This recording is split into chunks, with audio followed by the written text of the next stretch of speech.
Buenos días, buenos días, bienvenida. Si ya está lista, lanzamos la transmisión en Facebook para empezarnos a tomar cafecito y platicar, ¿cómo ve? Perfecto, me parece muy bien, nada más déjenme enfoco. ¿Ya me veo bien? ¿Ustedes qué? Sí, ¿verdad? Sí, Sí, maestra. centrada sí está. ¿Ya tiene su cafecito a mano? Ya, ese nunca me falta. Ah, muy bien, gracias. Creo, Adrián, solo falta que nos ancles Mm, o nos resaltes.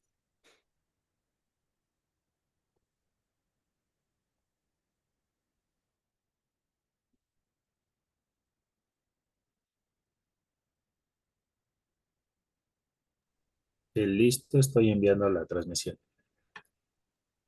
Estamos listas, gracias.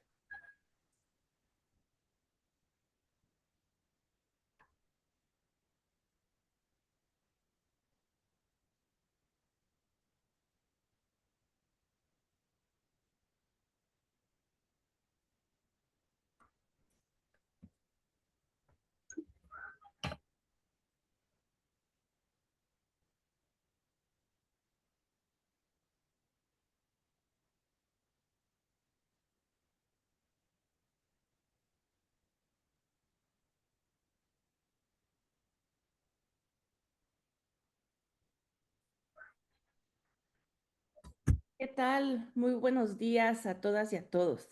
Bienvenidos a un nuevo episodio de Café con Derecho, tu cita legal con shot extra de aprendizaje jurídico. Hoy estamos transmitiendo el capítulo 13 de esta serie que busca acercar el conocimiento jurídico de una forma cercana, clara y con un buen acompañante como es una taza de café.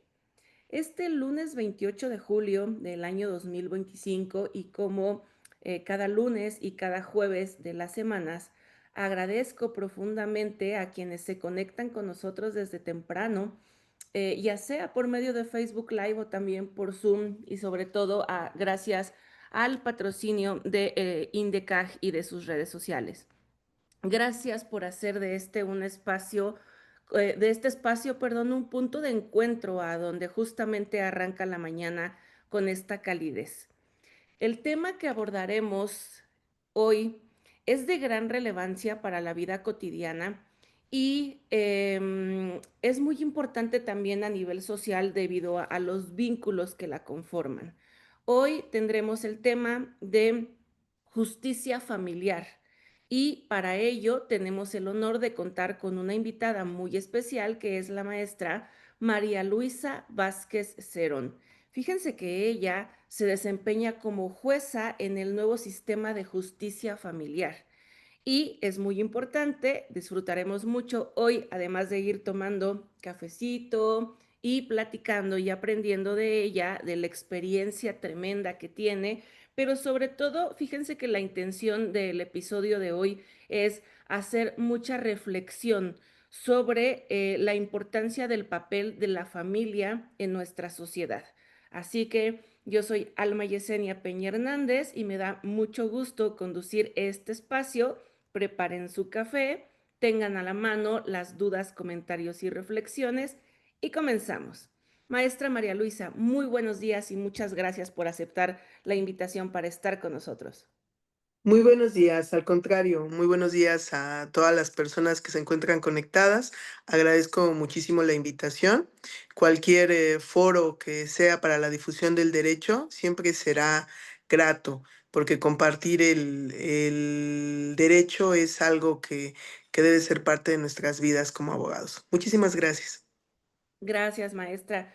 Y pues bueno, fíjese que la pregunta obligada para todas las y los invitados a este programa que intenta no ser invasiva, pero yo los preveo en la invitación, es justamente preguntarle si le gusta tomar café, cómo arrancan las mañanas para usted, si se necesita mucha cafeína o no es tan fan de la cafeína, ¿cómo le va con ese tema? Pues definitivamente iniciar un día es con café. Además de que es algo que tenemos, creo, de forma cultural, la cafeína nos despierta. Y para la función que desarrollamos, requerimos siempre algo que nos impulse para iniciar el día. Entonces, sí, el café es parte de mis días y bueno, además de que a veces también necesitamos un shot de azúcar con algún chocolate o algo, porque además las horas que dedicamos para el estudio del derecho y el estudio de los expedientes, pues es un poco desgastante. Pero sí, el café siempre está conmigo, por eso cuando se me propuso la taza de café, dije, bueno, tengo vaso, pero café no falta. Muchas gracias. No, qué bueno. Justo le vamos a hacer llegar en los próximos días nuestra taza de café con derecho, que además muy gustosos también en el programa ya logramos tenerla con el logo y todo eso. Y que ahora, bueno, porque se nos atravesaron las vacaciones, no dio tiempo de hacérsela llegar antes, pero seguro irá notando en nuestro público, cosa que agradezco mucho que de ellos se conectan con la taza.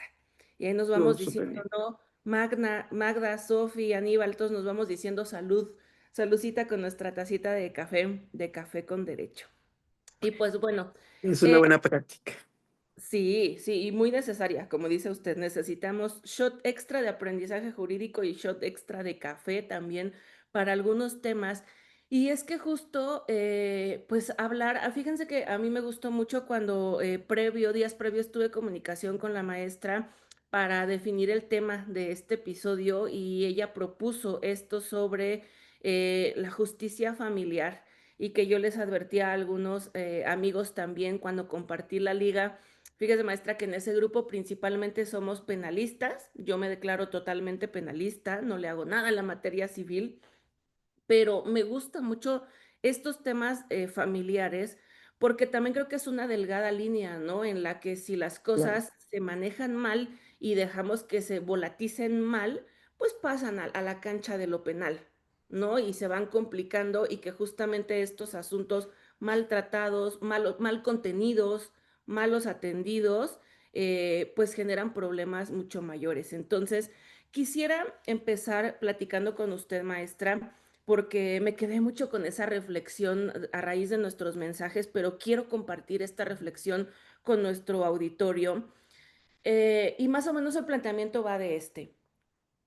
¿Cómo ha evolucionado ahora, digamos, este sistema familiar respecto de algunas décadas a lo que tenemos ahora? Porque las familias ya legalmente sabemos que se pueden conformar de distinta manera y no del modo al que estábamos acostumbrados hace 40 años, ¿no? Hace más tiempo. Hoy en día las familias se conforman de manera distinta y tendríamos que también, pues, aceptar, ¿no? Pues a la actualidad, cómo está funcionando el tema familiar. O sea, usted como experta en este tema, ¿qué podría decirnos de esta evolución en la figura de la familia?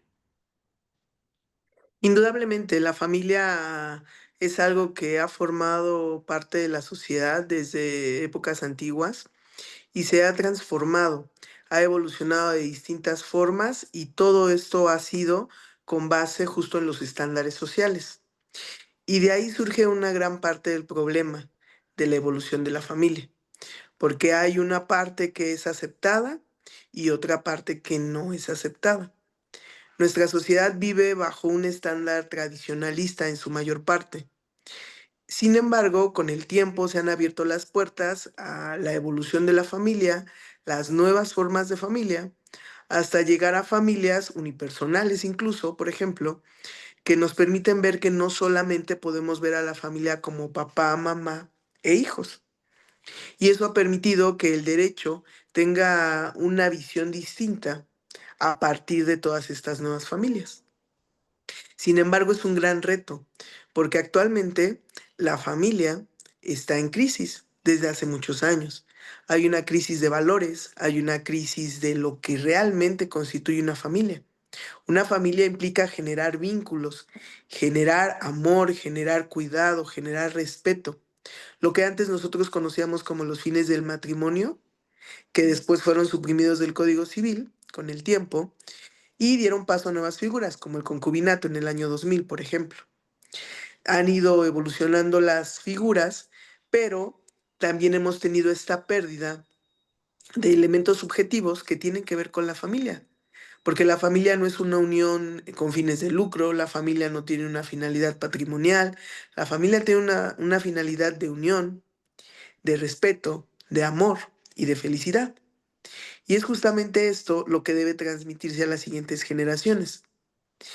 Pero actualmente la familia decía que está en una crisis porque esta crisis de valores, en donde no se visualiza que la parte emotiva, emocional, es importante, ha generado que las uniones no tengan la misma respuesta que todos quisiéramos. ¿Por qué? Porque los matrimonios cada vez duran menos, las familias se fragmentan, cada vez son mayor número de pequeños, pequeñas, que no tienen la posibilidad de convivir con papá y con mamá, porque se da alguna temática de violencia psicológica que con los años la hemos denominado de distintas formas, pero que al final del día lo que genera es una ruptura en el vínculo familiar y que indudablemente impacta en la psique, en el estado emocional, tanto de niñas, niños, adolescentes, como de papá y mamá. Entonces, hablando de una forma genérica, porque también ya sabemos que ahora tenemos matrimonios con personas del mismo sexo y que cada vez vamos teniendo de una manera más efectiva la inclusión. Pero, ¿qué pasa en este tipo de asuntos? Que la familia se ha fragmentado tanto que ni siquiera nos hemos percatado de una manera clara, porque no tenemos claro cómo debemos sentirnos de manera emocional. Las personas van a juicio tratando de destrozarse, cuando en realidad lo que deberían hacer es tratar de sanar. Y es justo uno de los puntos que han evolucionado con el Código Nacional de Procedimientos Civiles. Hay un apartado que habla de la justicia restaurativa, que es un tema que yo he abordado en clases, en conferencias desde hace muchos años, porque no se trata solamente de que el conflicto sea mayor, sino se trata de acabar con el conflicto. Y para eso necesariamente considero que se requiere la justicia restaurativa, la sanación, la terapia, que el derecho se apoye en la psicología para poder llegar a algo mucho más centrado en nuestra realidad. Sí, está tremendo esta primera reflexión, me gusta mucho. Ya ven como les dije que era muy necesario dar sorbitos al café para empezar a hablar de esto, porque seguramente, maestra María Luisa, iremos tocando algunas fibras sensibles en este programa. Me gusta mucho esta parte también tan emocional y que todas las personas que estamos hoy en la conexión de este episodio tenemos una familia distintamente conformada, ya como usted lo ha ejemplificado, ¿no? O sea, pudiera ser de distintos tipos. Iremos hablando también de estas cuestiones sociales, emocionales y de cómo van impactando, pues justamente en nuestro mundo de litigio.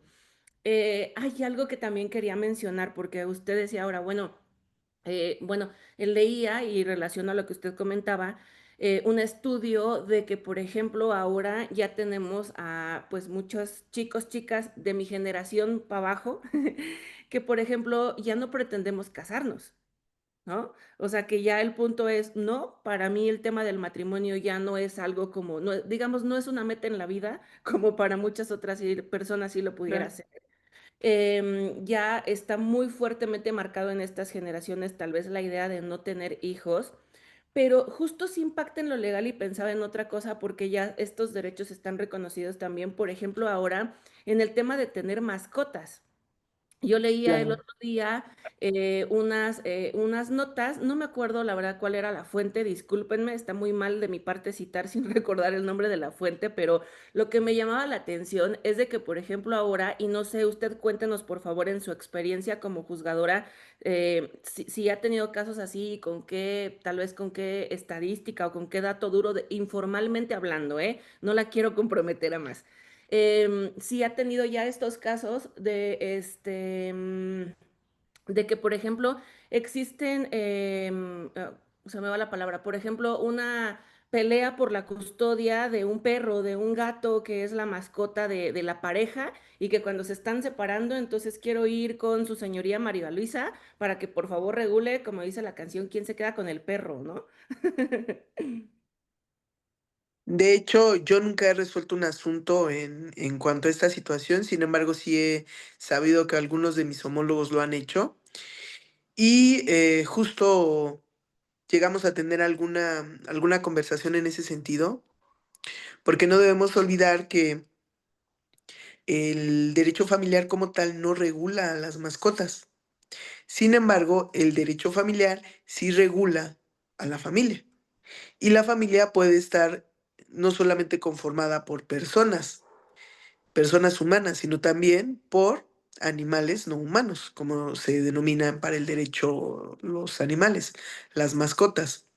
El estudio del derecho ha llevado a estudiar incluso los derechos de la madre tierra, por ejemplo, porque lo que requiere el derecho es un mayor análisis de todos y cada uno de los derechos. A raíz de la reforma de 2011 hubo un boom de derechos en donde se da esta reforma constitucional, que me atrevería a decir de una manera muy informal, que no se sabía incluso qué hacer con esa reforma, porque fue colocar a la persona en el centro y esta explosión de derechos, este reconocimiento es algo muy importante de ese 2011 a la fecha. Sin embargo, en ocasiones, cuando el derecho no se tiene una norma para poderla aplicar, se piensa que no es dable. Y pudiera darse un argumento en el sentido de que no se encuentra regulado y en consecuencia no es dable que yo me pronuncie. Sin embargo, es una cuestión actual. Hay parejas que incluso no tienen hijos, pero tienen mascotas. Y ellos los ven o los visualizan como sus hijos. Incluso así los denominan, ¿no? Perrijos. Es mi perrijo. Entonces, es una situación que surge y que como juzgadores estamos obligados a darle forma y cubrir esas lagunas, porque al final del día, con base en esta reforma constitucional, tenemos que abarcar todos los derechos.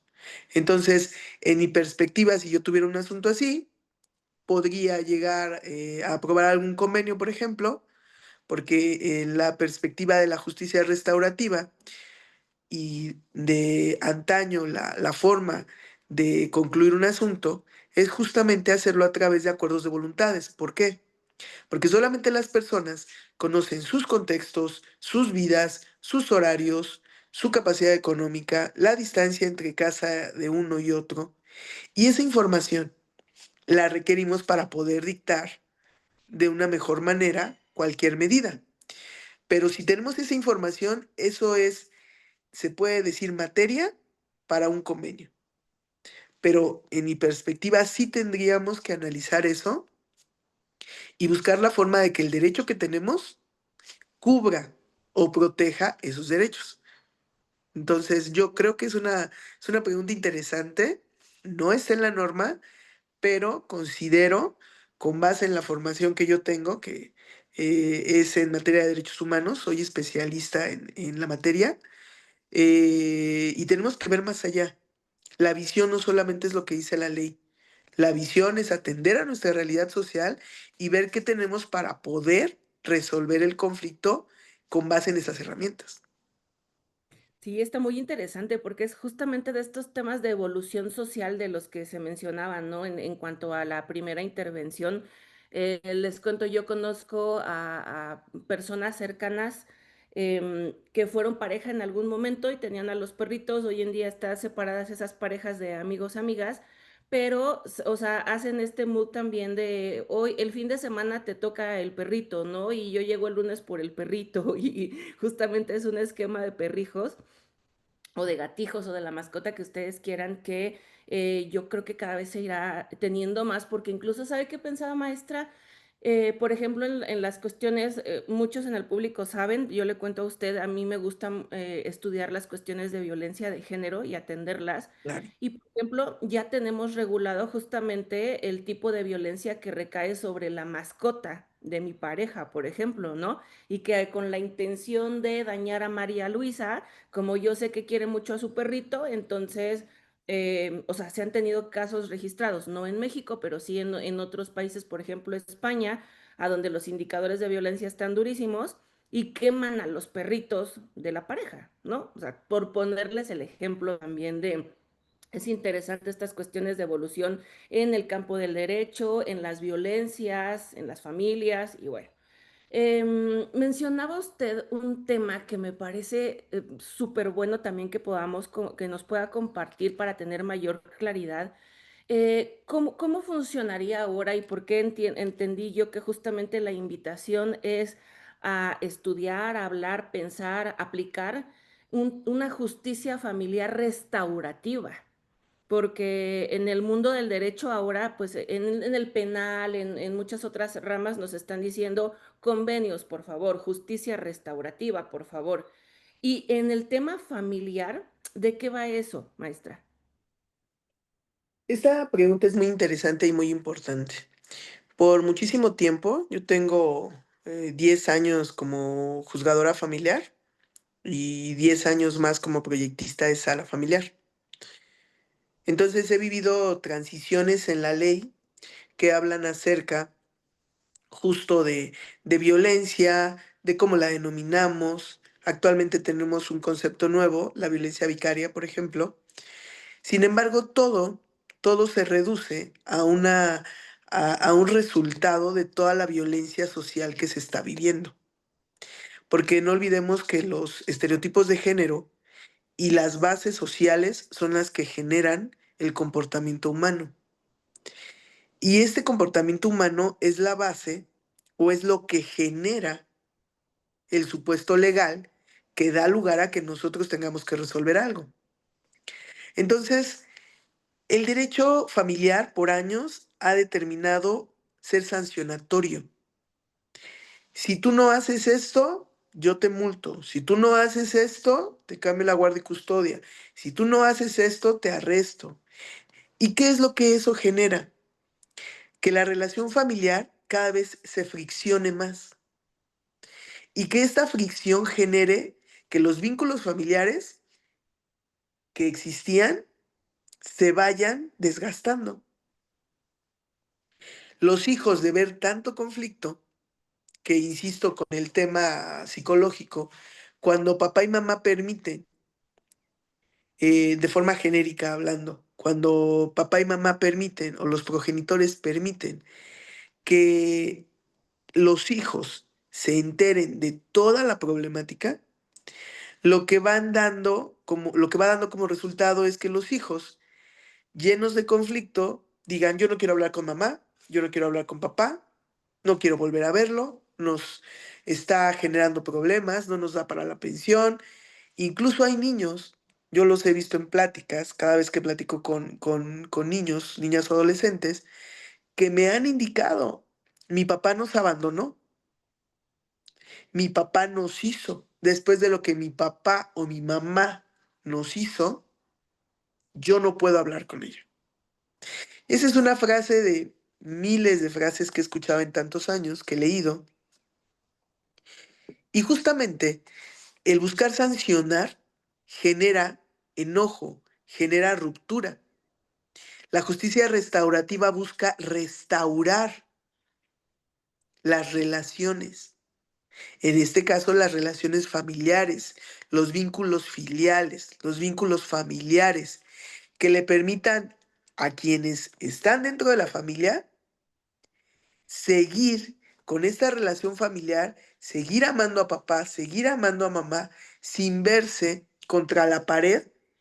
¿Por qué? Porque las personas tuvieron la capacidad de llegar a un acuerdo. Pero esta parte es muy importante. Suena muy sencillo, sin embargo, no lo es.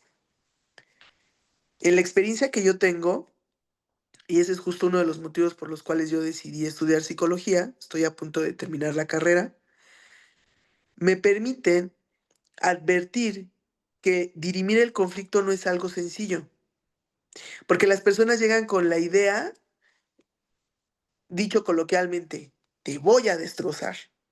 No me importa cuánto me des de pensión, no me importa la casa, no, te voy a hacer la vida imposible. ¿Y qué tenemos aquí? Un estado anímico, un estado emocional que no le permite a la persona avanzar. Y para eso la persona requiere darse cuenta que el apoyo psicológico es necesario. Y el apoyo psicológico, llámese terapia. Terapia para entender que ese conflicto se puede diluir, ella puede seguir adelante con su vida y sus hijos van a ser sus hijos e hijos de su pareja toda la vida. Dejan de ser pareja para convertirse solamente en papá y en mamá. Y esa parte, o el entender esa parte donde el derecho repare y no sancione, es una transición que no se va a dar ahora, se va a dar en los siguientes años cuando logremos realmente entender que para resolver el conflicto familiar hay que buscar el origen. Y el origen radica en la psicología. En entender que cuando una relación termina, nos duele, llevamos un duelo, tratamos de superarlo, caemos en depresión, pueden pasar mil cosas, pero debe llegar a un punto de equilibrio en donde se llegue a un estado de madurez emocional que permita que ese conflicto se diluya y no regrese. Y es justamente lo que nos falta ahora. Porque, por ejemplo, los poderes judiciales del país no tienen un instituto de psicología paralelo que diga, te voy a dar terapia durante toda la secuela procesal y cuando termines, 6 meses más. Pero terapia dirigida, terapia que tenga un objetivo. Porque actualmente nuestra dirección, por ejemplo, en la Ciudad de México, dan terapia, pero son 10 y 14 sesiones para adultos y para niños.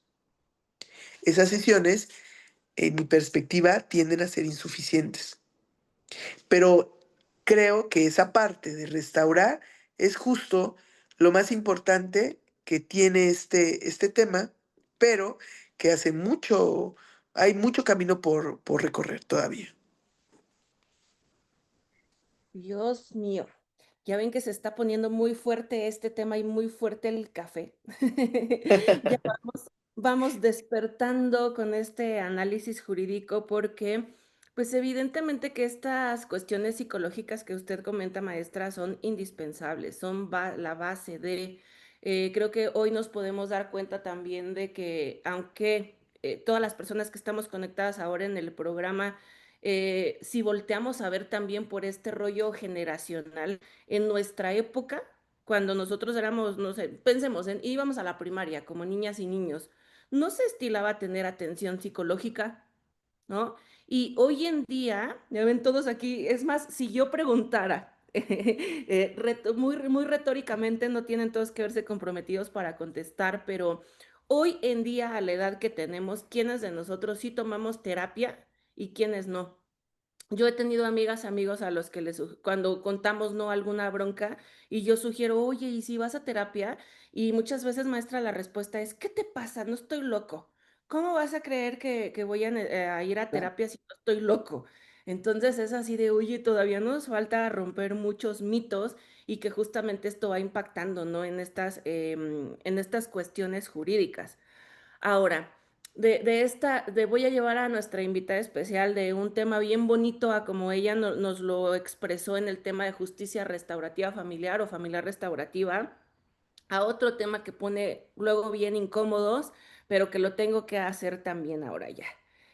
Que la quiero invitar a que pasemos al tema de deudores alimentarios, de la nueva base de datos y de esta inconformidad que existe en muchos hombres principalmente, ¿no? De ¿por qué me ponen en el padrón? ¿Por qué me ejecutan una orden y me llevan así ante la autoridad? Y todas estas cosas tan simpáticas que, bueno, sabemos pasan también en el mundo de los que litigamos. ¿Qué opinión o qué comentario tiene sobre ese tema, maestra? Es un tema interesante. En el derecho familiar, como en cualquier rama del derecho, tenemos justamente que demandar porque hay algún incumplimiento. Si demandamos por incumplimiento de un contrato, si demandamos en materia familiar por falta de suministro de alimentos. Entonces, el derecho se creó justamente para regular las relaciones, en el caso del derecho familiar, entre particulares. ¿Y qué sucede? Que muchas personas dicen, ¿por qué me registras como deudor si yo siempre he cumplido? Y cuando se analiza la situación, cuando se analizan los expedientes, los hechos, de la narrativa no se advierte un cumplimiento, no hay pruebas de ese cumplimiento. ¿Y qué es lo que... Ahí yo veo dos reflexiones. La primera, en un aspecto psicológico. Si no se dan alimentos, los hijos, la esposa, no tienen cómo subsistir. Y eso debería ser algo claro para la persona que está incumpliendo. Si no hay dinero para comida, para vestido, para ir a la escuela, para el transporte, para absolutamente nada de lo que se requiere, la persona no va a subsistir. ¿Qué sucede? Que las personas generan el ingreso, las mamás, los papás, quienes estén a cargo, generan la forma de cubrir lo necesario. Entonces ahí es el aspecto psicológico y que tiene incluso una connotación ética, moral, de decir, mis hijos requieren comer, mis hijos requieren subsistir. Y ahí voy a la base de muchos de mis planteamientos. El aspecto psicológico es muy importante. ¿A ti tu papá y tu mamá te dieron lo necesario para subsistir? ¿No te lo dieron? ¿Cómo lo viviste? ¿Cómo lo has sufrido a lo largo de tu vida? ¿Tuviste lo necesario? ¿Disfrutaste lo necesario para que a estas alturas de tu vida, cuando ya tienes hijos, tengas la capacidad y la madurez emocional de dar lo que ellos requieren? Y el segundo aspecto, que es el meramente legal. ¿No cumples? Debe, lo que decía hace un rato, debe existir una sanción. Ese es el derecho familiar de antaño y hasta ahora que se está pugnando por una justicia restaurativa. Lamentablemente, mientras no se tome en cuenta el origen del problema, en donde esas personas deben darse cuenta que el cumplimiento de su obligación alimentaria es algo necesario. La persona no subsiste si no tiene alimentos. El día que lo entiendan, se darán cuenta que generar un registro así es una consecuencia que la autoridad ha tenido que generar para lograr que las personas cumplan con su obligación. Ese registro, muchos hablan que es estigmatizar, muchos dicen que están generando una afectación a su derecho humano. Sin embargo, en una interdependencia de derechos, yo lo primero que preguntaría, tú dices que están generándote un derecho porque no te dejan salir del país, porque te generan una marca, por llamarlo de alguna forma, ¿y tú qué estás generando en ese pequeño, en esa pequeña, en esos niños, a quienes no les permites contar con lo necesario para poder subsistir? Entonces, ahí hablamos de distintas cuestiones. Hay violencia económica, hay violencia emocional. Entonces, la violencia no solamente son los golpes, la violencia también es la omisión de cuidar a esa persona respecto de la cual se tiene la obligación. Entonces, es un tema complejo, pero en un análisis bien realizado de derechos, tendríamos que ponderar el derecho del acreedor, de quien necesita subsistir, porque hay un derecho a la alimentación, derecho a la vida, derecho a la educación, derecho a un libre desarrollo de la personalidad, derecho a una vida digna, porque la persona que requiere los alimentos requiere poder desarrollarse en su vida. Y cuando una persona no le proporciona, que tiene la obligación al detentar la patria potestad, no le proporciona, le está generando un perjuicio en sus derechos humanos. Entonces, cuando hacemos una ponderación y analizamos la interdependencia de derechos, nos damos cuenta que el interés superior de la niñez, en caso de que sean niñas, niños o adolescentes, debe prevalecer. Y ahí es donde hacemos estos análisis y decimos, no, se realiza el registro y este registro tiene como finalidad que tú cumplas lo que has incumplido durante tanto tiempo. Porque también hay muchos casos en donde dicen, el juez fijó 5,000 pesos, pero yo puedo dar 500.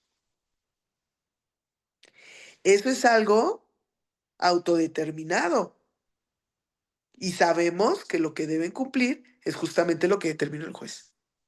Entonces, ahí considero que sí es importante hacer ese análisis de derechos porque todos los actores de un juicio tienen derechos, pero llevado a cabo el análisis, hay que ponderar quién tiene un derecho privilegiado, no absoluto, porque los derechos absolutos no existen, pero sí privilegiado. Sí, es súper interesante este tema, maestra, porque, bueno, yo creo que a pesar de que, bueno, en este programa entiendo que la mayoría de nosotros nos dedicamos al mundo del litigio, que no es una limitante, ¿eh? Si nos están escuchando, como ya vieron ahí también de parte de la maestra, psicólogos, criminólogos o incluso, no sé, una ama de casa, un señor una persona que maneja el taxi, que ya encontró que aquí tiene un programa donde puede aprender ciertas cosillas, ¿no? Ciertas nociones de derecho los lunes y los jueves por la mañana. Todas y todos son bienvenidos, ¿ok? Este, este tema está generando mucha reflexión y comentarios muy interesantes. En lo que dejamos que nuestra invitada de hoy vaya tomando cafecito también, porque no le hemos dado pauta para que dé sorbitos de café, quiero hacerles comentarios sobre lo que está pasando en redes.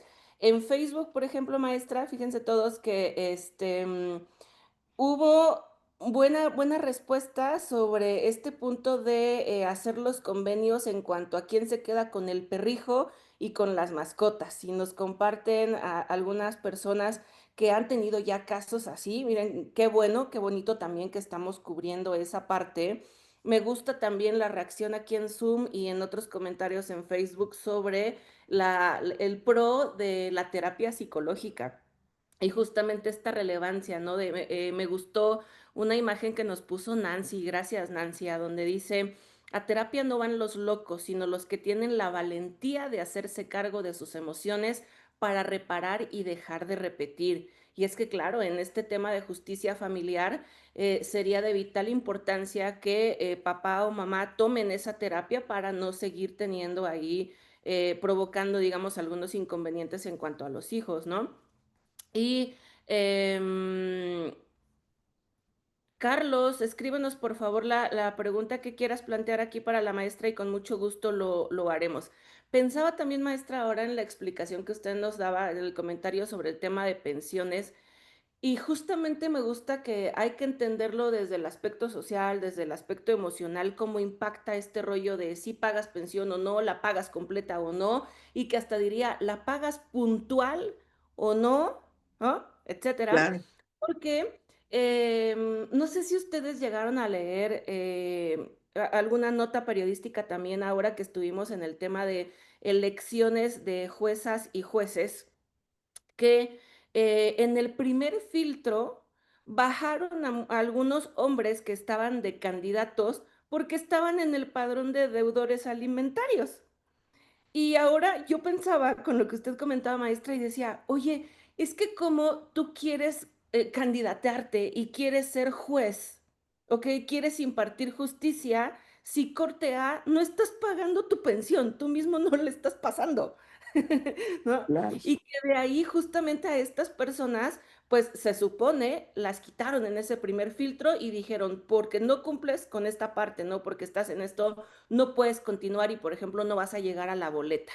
Oiga, qué fuerte también no pensar, y me gusta que hagamos este ejercicio como, pues de parte de nuestras personas juzgadoras, sean hombres o mujeres, también necesitan esta salud mental y tener, pues bien, ¿cómo decirlo? O sea, estar bien en casa para poder estar bien en la parte profesional, porque vaya responsabilidad que ustedes tienen en cada determinación, ¿no creen?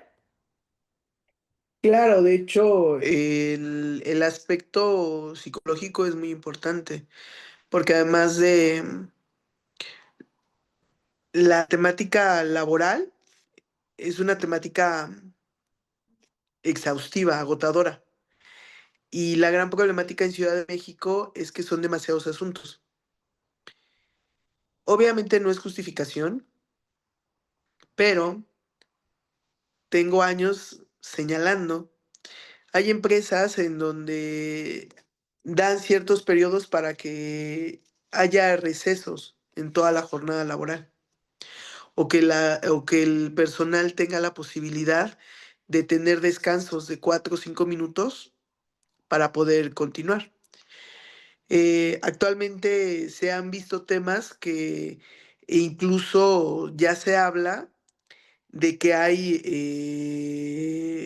un síndrome en el cual las personas que trabajamos en la impartición de justicia tenemos ya un desgaste o un agotamiento extremo.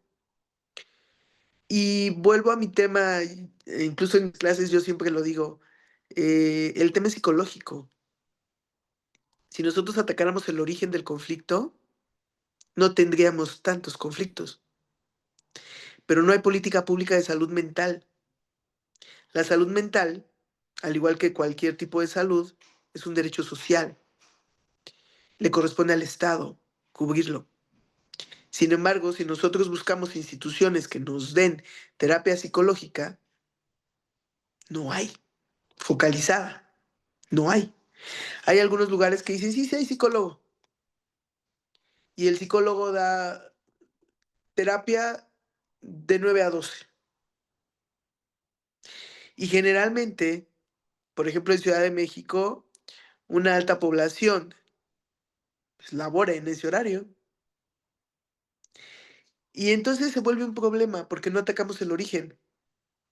Y esta temática de lo desgastante y con todos estos temas que no quiero que sean polémica, pero vivimos, por ejemplo, cierres de Poder Judicial, vivimos las elecciones judiciales, la reforma judicial, y tenemos tantos temas sobre la mesa, pero nosotros como juzgadores, a pesar de toda esta temática, que en mi muy particular punto de vista, de manera personal, considero que son temas violatorios de derechos, pero nosotros como juzgadores debemos seguir juzgando y debemos analizar de la misma manera en que analizamos cualquier asunto.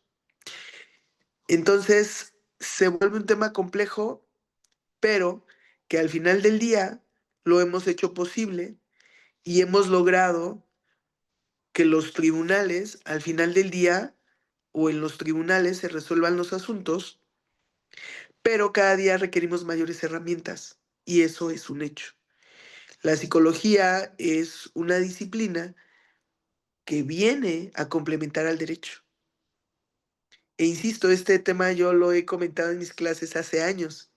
La justicia restaurativa la incluyeron en el Código Nacional el año pasado. Pero si nosotros atacáramos el origen para que las personas tuviéramos todos, porque todos deberíamos tomar terapia, tuviéramos la posibilidad de decir, terminamos una relación, te agradezco mucho todo lo que me diste. Quedaron hijos, perfecto, vamos a ponernos de acuerdo. Y vamos a generar incluso custodias compartidas, donde los dos estemos presentes en la vida de nuestros hijos. Pero lamentablemente la temática psicológica impacta. Terminaste conmigo, te atreviste a terminar conmigo, me engañaste, no vas a ver a tus hijos. Y eso es un comportamiento en hombres y mujeres que se reproduce y genera que el número de asuntos que tenemos se vayan en aumento. Lo que requerimos es ver realmente la problemática. Y yo comentaba hace unas semanas con alumnos, la propuesta para poder concluir un asunto, terapia. En los asuntos, yo hasta hace 6 meses estuve en proceso escrito. Llevaba a cabo la plática con niñas, niños o adolescentes, después pasaba las partes a mi privado, se sentaban frente a mí y les decía: "Vamos a platicar".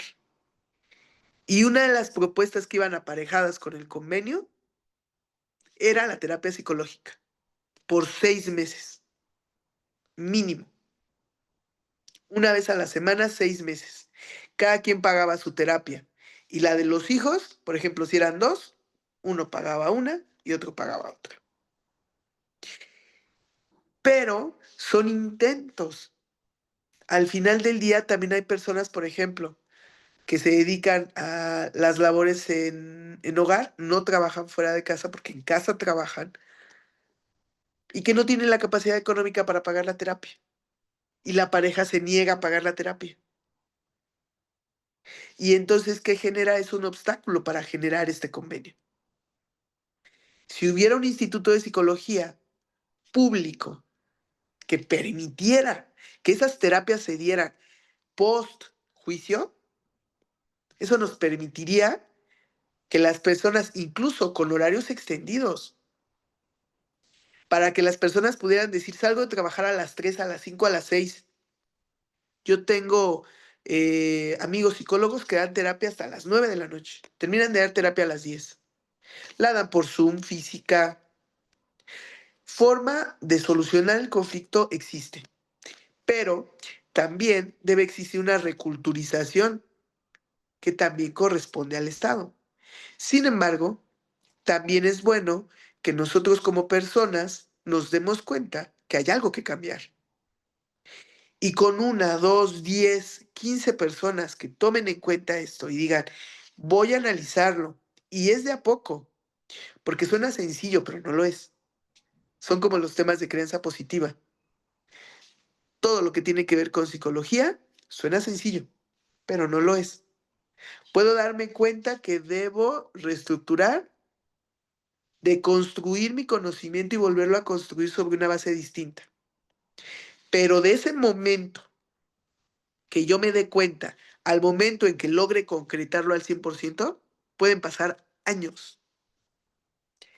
Y es ahí justo lo interesante, pero también lo complicado.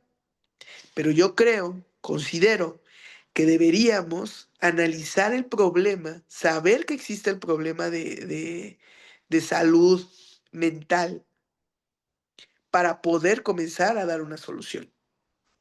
Entonces, el derecho familiar, la justicia restaurativa, tienen una base psicológica, pero durante años no se ha tratado de esa manera. Y ese ha sido justo un problema, porque si desde hace 20, 30 años ya se hubiera visualizado esto, el día de hoy tendríamos una realidad en materia familiar diferente, distinta.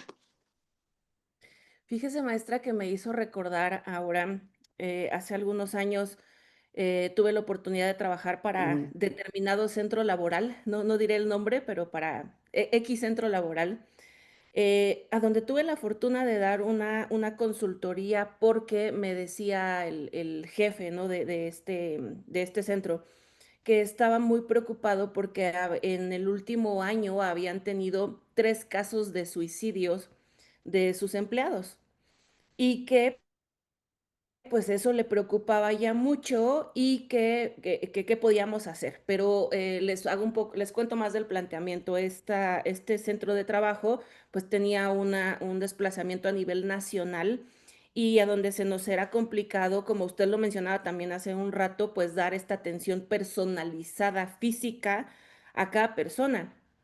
Y noté que tenían como un call center. ¿Ok? A donde los empleados hablaban, por ejemplo, a la zona centro, que ese call center era principalmente o había sido creado para planteamientos y resoluciones de dudas de recursos humanos y cuestiones jurídicas. Y cuando empezamos a hacer un análisis de lo que pasaba en este call center, ¿qué creen?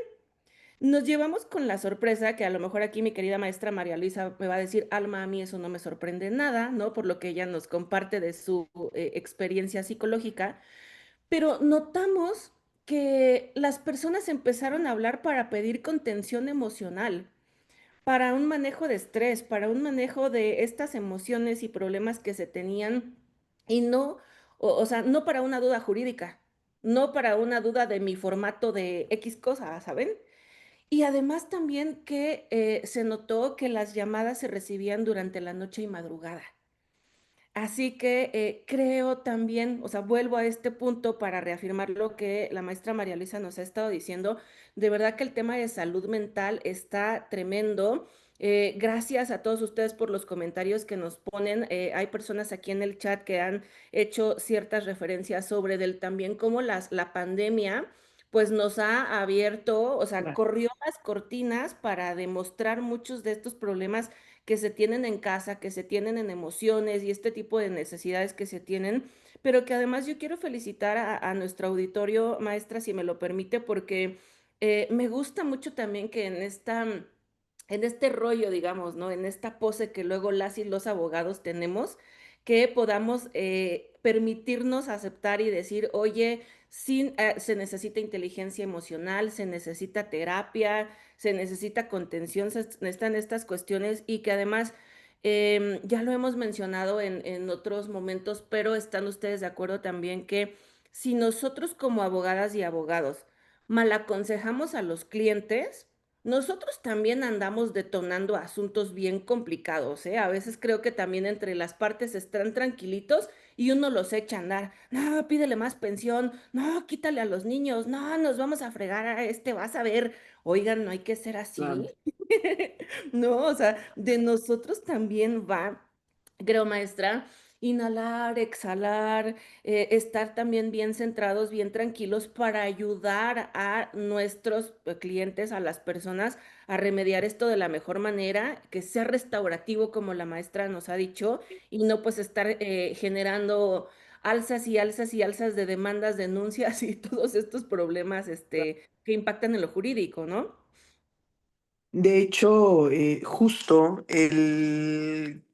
comentaba hace un ratito, antes yo era jueza de proceso escrito, actualmente soy juzgadora en el Código Nacional de Procedimientos Civiles y Familiares, que ya inició su implementación en Ciudad de México. Yo soy jueza del sistema de audiencias y justo todo esto que comentan tiene que ver o impacta en el éxito del nuevo sistema. Es un sistema que se implementó hace muy poco tiempo. Hacen falta muchas cosas, hay muchas áreas de oportunidad, pero indudablemente, y esto se lo digo a mis alumnos cuando tengo oportunidad, requerimos otra visión. El sistema lo que pretende es que el juez revise la demanda, dicte medidas provisionales, admita el asunto obviamente, e integre la fase postulatoria. Cuando llegan los asuntos, los juzgadores, el primer tema que tienen es justamente demandas kilométricas. Si tomamos en cuenta que en Ciudad de México la implementación se hizo con 6 jueces para postulatoria, 6 para sistema de audiencias y 6 para ejecución, son solo 6 juzgadores que directamente están leyendo las demandas. Y si presento demandas iguales al sistema escrito, un juez tarda en leer una demanda de 100 hojas, mínimo 2 horas, en leerla bien, no ojearla. Y si hay que ver si el dictado de medidas, si hay que ver el tema del porcentaje, si hay que analizar pruebas que se ofertaron para el porcentaje. Entonces, ¿qué sucede? Es lo que yo les digo, debemos hacer un equipo. Nos presentan demandas concretas. Si es una demanda de alimentos, en donde me vas a exhibir comprobantes, ¿ok? Hazme la petición, hazme una tabla y exhibe los comprobantes. Yo hablaría que una demanda de alimentos podría venir en 3 hojas, sin solemnidades. Sin embargo, al momento de tener que analizar tantas hojas, el juzgador ya va teniendo un conflicto de inicio. El número de asuntos, porque los asuntos no disminuyen, el número de hojas de la demanda y además de todo, la complejidad del asunto que se tiene. Y lo mismo sucede para sistema de audiencias.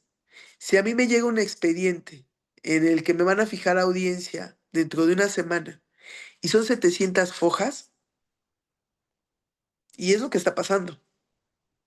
Yo entro a audiencia, pero antes de eso reviso el expediente digital y tomo notas porque son tantas fojas cuando en realidad la idea de este nuevo sistema es aligerar, complejo, porque es quitarnos el chip anterior y buscar que todo sea más corto,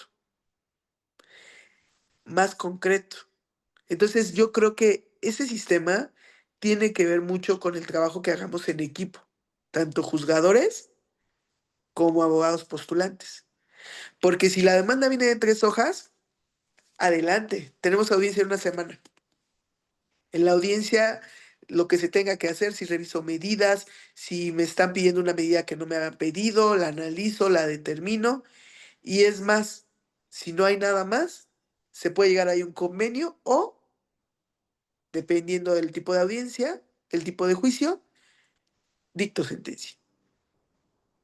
Entonces, esa temática yo creo que una vez que se entienda que debemos aligerar todo para dar celeridad, vamos a tener mayores resultados con el sistema del código, porque actualmente nos estamos enfrentando a eso. De verdad, demandas de 200 hojas que además se tardan mucho en digitalizar y nosotros mucho en leerlas, ¿no? Sí, qué bueno que nos hace esas recomendaciones, maestra, porque de verdad creo que debemos de notar la diferencia entre el litigio de sistema anterior, escrito, como usted mencionaba, ¿no? A lo de ahora. Y esa también es otra reflexión que nos debemos llevar para quienes litigamos en la parte de, oigan, no quiere decir que podemos cobrar más y que nuestro trabajo como abogados es mejor si entrego 500 páginas de una intervención, ¿no? O es también, yo lo veo mucho en el tema de amparos. Y siempre, luego cuando puedo hago el comentario de, o sea, en algún momento que conocía a un abogado titular de un despacho cuando yo pasanteaba, y me dijo, Alma, prepara un amparo. Y pues yo lo preparé con poquitas páginas. Y él, hagan de cuenta que me dijo, ¿cómo crees? 10 páginas, esto no. Debes de meterle 90 más, o sea, ¿no? Y es como un mínimo de páginas para creer, ¿no? Y esta es la equivocación, para creer que tu trabajo es bueno por extenso, no necesariamente, ¿no? O sea, tiene que ser puntual. Y pues bueno, y creo que muchos de nosotros no traíamos este dato duro de que la maestra María Luisa nos ha compartido y de verdad reflexionemos. Son pocas personas frente a tanto expediente, frente a tantos casos, que lo que queremos es que ayudarles también, ¿no? Para que puedan leer de manera más digerida y para que todos los casos pues puedan ser atendidos de manera puntual. Así que, ojo, ahí también me gusta mucho esta parte de poder entender a María Luisa como juzgadora, de poder entender a una, no sé, Alma Peña como litigante, invento a Sofi Pelcastre como Ministerio Público, o sea, ¿eh? Hola Sofi, a todos, o sea, ponernos también esta frase bonita, ¿no? De ponernos en los zapatos de las demás personas para poder tener ahí comprensión también. Pues vean, sobre todo en Facebook despertó mucha pregunta, maestra, esto que hemos estado comentando sobre qué hago si tengo un caso de esto y entonces qué medida de protección pido y cómo por ejemplo, hasta preguntas de, yo tengo una pareja que está peleando la custodia del perro, ¿cómo lo pongo en el convenio? Bueno, muchas inquietudes que ya como litigantes surgieron de esta charla, perdón. Y fíjense que estamos ya a las 9:02 de la mañana para terminar este episodio, pero quiero que sepan que ustedes sí podrán tener respuesta de parte de la maestra María Luisa, sí podrán tener respuesta a todas estas preguntas ya en el aspecto de litigio, en el aspecto de audiencias. ¿Y cuándo se podrán dar estas respuestas? Miren, les comparto esta información porque tendremos un taller especializado con la maestra María Luisa Vázquez Cerón, que justamente ustedes ahora ya pudieron escuchar. Ella se desempeña como jueza en el nuevo sistema de justicia familiar Y pues en este taller especializado van a poder atender y resolverse estas dudas, ¿no? Más profundo de lo que se habló hoy, querida maestra, porque ya saben que hoy es una charla informal con cafecito, pero luego en estas sesiones que inician el jueves 24 de agosto y serán así 14, 15 de agosto, 21, 22, 28, 29 de agosto y 4 y 5 de septiembre en modalidad virtual, o sea, de 6 de la tarde a 8 de la noche, justo se tienen estos temas. Vean, se hablará de procedimientos de juicio oral familiar, sumario, sucesorios, estas etapas del procedimiento oral, qué pasa en el sistema de audiencias en juicio oral familiar. No se tocó en esta ocasión, pero luego obviamente en el curso ustedes podrán preguntarle más a la maestra sobre las cuestiones de incidentes, ¿no? ¿Qué pasa con todos los incidentes en estos escenarios? Y pues el tema que ya notaron fue el principal de esta charla sobre justicia restaurativa en materia familiar. Y que además noten, por favor, es un taller especializado. Eso permite, si me lo confirma así, querida maestra, al hablar de un taller, es justo análisis de casos prácticos, es justo la resolución de estos problemas, ¿no? O sea, eso es lo bonito de cuando nosotros acudimos a un taller y no modo conferencia, no modo curso, a donde puede ser un tanto más teórico. Así que, maestra, está muy prometedor el taller que ustedes impartirá próximo con nosotros. ¿Qué recomendaciones o tareas nos puede tener de adelanto en lo que las personas se van inscribiendo a su curso y nos vamos preparando para estar en él? Déjenos tarea desde ya, por favor. Muchísimas gracias. Sí, de hecho, surge esta idea con la intención de compartir justo la praxis de este Código Nacional. Hemos generado criterios, hemos generado bases em, desde que nos designaron como jueces del Código Nacional. Y la idea de este taller, que ha sido denominado así, es justamente compartir y que la enseñanza del derecho sea desde un aspecto práctico. ¿Por qué? Porque estamos ante un nuevo sistema. Es todo un reto, porque todos los que nos dedicamos a esto sabemos que vivimos momentos complejos en el país. Sabemos que esta implementación del código somos pioneros, pero también sabemos que hay mucho por interpretar. Entonces, es importante leer los apartados del código. Ahí estoy haciendo en el contenido, hice una referencia acerca de los tipos de procedimiento. No todos están en vigor. Por ejemplo, el procedimiento sumario todavía no entra en vigor. Estamos ante un parteaguas que se va a dar ahora el 1 de septiembre para el órgano que va a administrar al Poder Judicial. De la Ciudad de México, que es el que me atañe, y pues ahí también se verán nuevos lineamientos acerca de la nueva implementación. Pero lo que sí tenemos es ya los procedimientos que estamos desarrollando y que de una u otra forma conocemos las reglas porque las hemos sentado los propios juzgadores que llegamos a este sistema.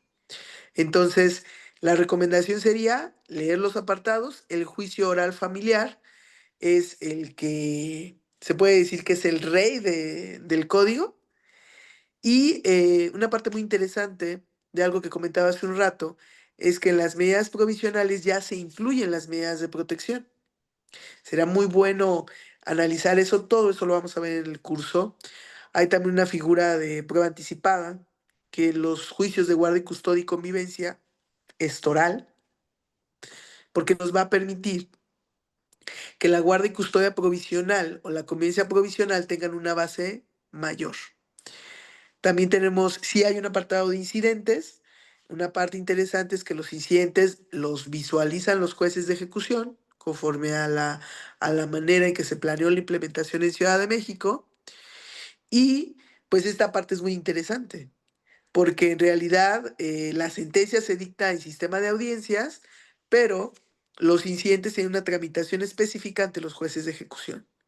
Ya no lo conoce el juez de postulatoria, el juez de audiencias. Entonces, esas particularidades las iremos viendo en el curso.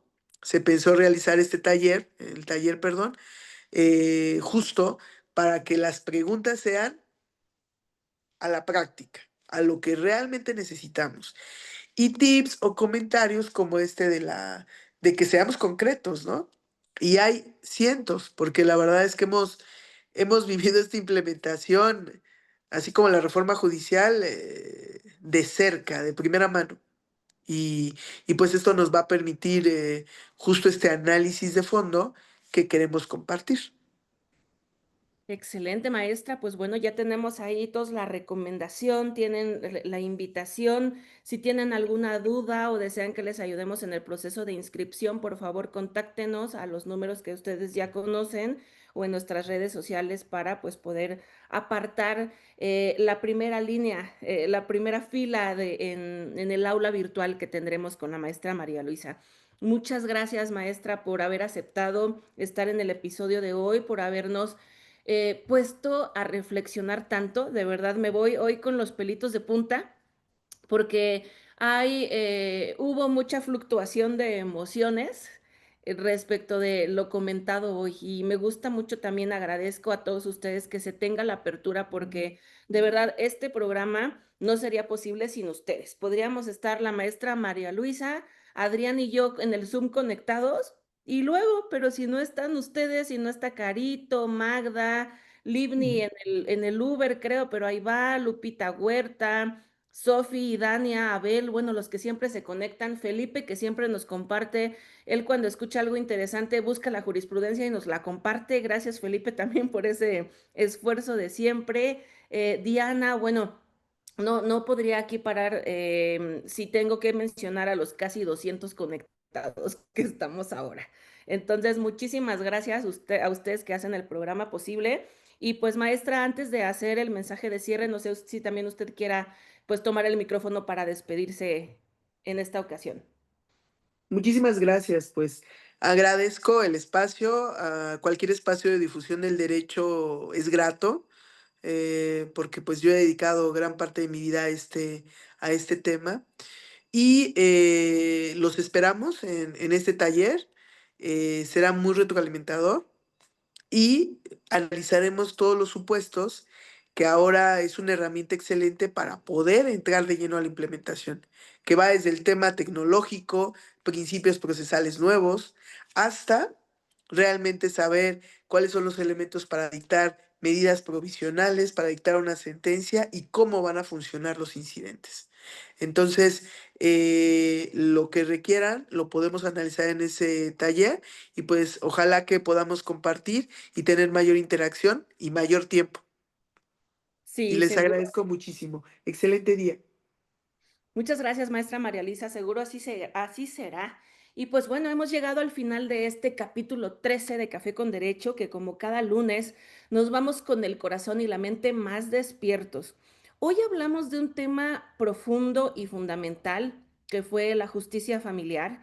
Y pues bueno, ese es el espacio a donde el derecho se vuelve más humano y cercano a las emociones. Es importante poner atención en los vínculos y en la protección de quienes más lo necesitan. Gracias de corazón a nuestra invitada, la maestra María Luisa Vázquez Cerón, por compartirnos su experiencia, su claridad y compromiso con un sistema de justicia más empático y más eficaz. Y bueno, por supuesto, gracias a todas y todos ustedes por acompañarnos un lunes más, en un episodio más. Les invito a seguir reflexionando, a analizar y a conversar para que juntos logremos la construcción de una sociedad más justa y más consciente. Recuerden que el derecho no solo se estudia, también se vive, se transforma y si es con café, pues mucho mejor. Así que nos vemos el próximo jueves a las 8 de la mañana para el siguiente episodio de Café con Derecho. Gracias a Indecaj, a Adrián, a Controles Técnicos, a todos. Bonito día y buen café para todas y todos. Hasta la próxima. Hasta luego. Muchas gracias.